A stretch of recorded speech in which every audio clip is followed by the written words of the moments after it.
Hello po mga kaagimat, mga kamutya, good afternoon po. Ito naman po ako magpapakita dito sa nakuha kong bato na naipit.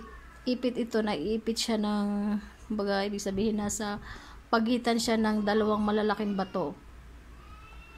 Naipit siya para ibig sabihin ibuhat-buhat niya yung isang napakalaking bato. Nandiyan siya sa ilalim sa dalawang pagitan ng dalawang malaking bato. Andiyan siya sa ilalim. Kinuha ko siya.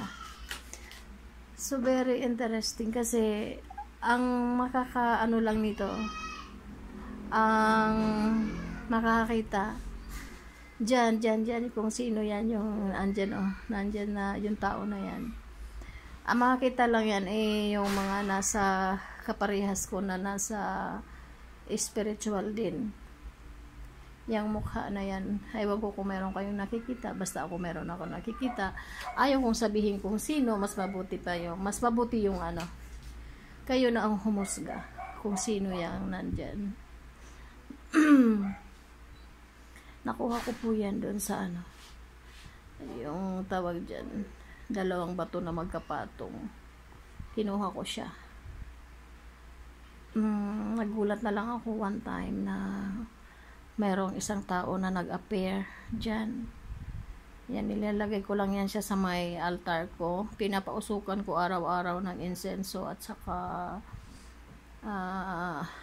kamangyan. Yan, pag nasa malayo, ayan makikita nyo, may tao po. Yan. Yan siya. Yan siya po. Sa mga nininiwala lang po. Pero kung hindi pa ko kayo naniniwala, wala po kayo nakikita dyan. Maaaring pagtawanan nyo pa ako. Wala namang pilitan po. Basta ako, iniingatan ko ang bato nito. Dahil ayan, may nakikita akong tao dyan. Pagka ibig sabihin, pag ganyan gawa ng kalikasan, basta't hindi lang sa masama, iingatan mo dapat. Kaya ayan, iingatan ko po ang bato na yan. Yan. Yan, bato po yan. Yan. Bato po yan. Interesting lang kasi sa Davao ko po yan nakuha. Sa sapa. Yung sapa na yun, siya, yung ang tawag dun yung walang mga tao, yung parang gubat. Nagpasama ako doon kasi syempre gusto ko, kasi pag ako napunta sa isang lugar, may nakukuha ako something na gawa ng kalikasan.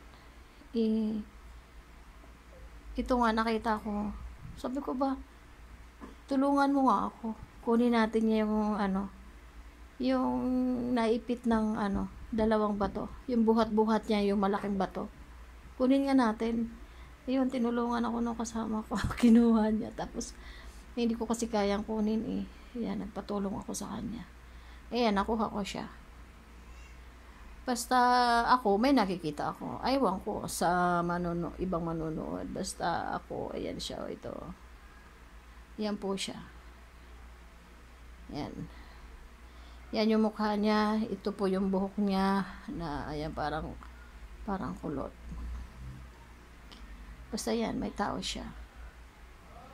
Ayan ay lagi po ko siyang pinapausukan ng insenso at saka kamangyan. At saka dahon ng laurel. Kasi kumbaga isa din ito sa mga gabay ko. Yan. Hindi po siya gawa ng tao. Kumbaga gawa siya ng kalikasan. Ayan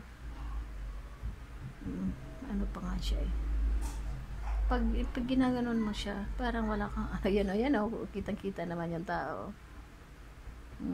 Ayan.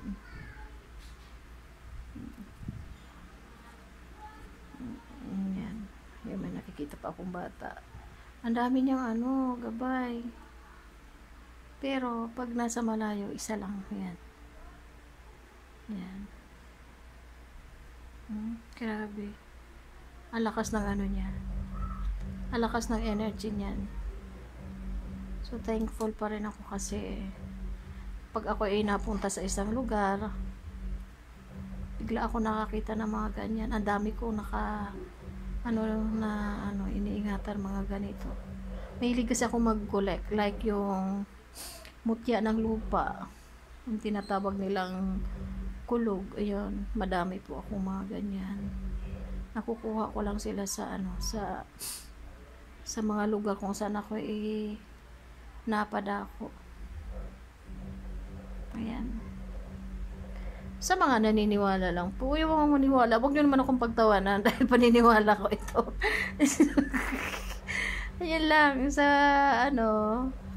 yung mga ayaw maniwala, hindi naman kayo pinipilit. Kanya-kanya naman tayong huwag nyo akong ibabas. Kanya lang yan. Ibig sabihin, yung mga taong nasa spiritual, huwag nyo nang pakialaman. Manood na lang kayo. Kung ayaw nyo, di skip my video anyway. Basta ako, naniniwala ako na itong bato na ito, mayroon siyang gabay. So, isa ito sa aking mga koleksyon. Isa yan sa mga tawag dyan.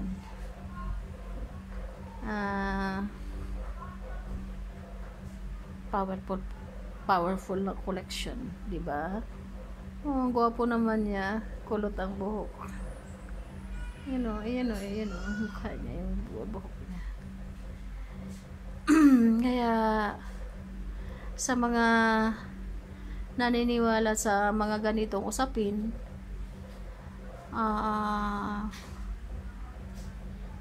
totoo po ang buhay spiritual, maraming hiwaga ang dumarating sa iyo basta't ikaw ay naniniwala lang. At ibig sabihin, kailangan lagi kang mababa ang iyong kalooban. Ibig sabihin, yung maawain, o ibig sabihin mahabagin. Yun lang naman ang sekreto para makamit natin ang the powerful protection from the Holy Trinity o sa Ama na makapangyarihan sa lahat. Siya po ang magbibigay po ng power niyan. Ibig sabihin, ang kalikasan po pag-aari po yan ng Ama na makapangyarihan. Siya po din po ang may likha niyan. So ibig sabihin, yung mga ganito na mga imposibleng bagay, ibig sabihin yung mga ganyan, siya din naman ang may niyan. Pinaparamdam lang niya sa akin na yung paniniwala ko, pinaparamdam din niya sa akin na nandyan siya. O di ba? Kung hindi ako maniniwala, hindi man siya mag-a-appear dyan. Hindi siya magpapakita. Wala akong makikita dyan. Ganun lang yun. Kung gaano na tayo naniniwala, ay siya din, ganun din ang paniniwala ni God, na paniwalain tayo. Ganun lang kasimple po. Good afternoon po sa lahat at thank you sa nanood sa aking video. Tayo po ay pagpalain ng Poong May Kapal. Lagi, araw-araw. Thank you po. God bless.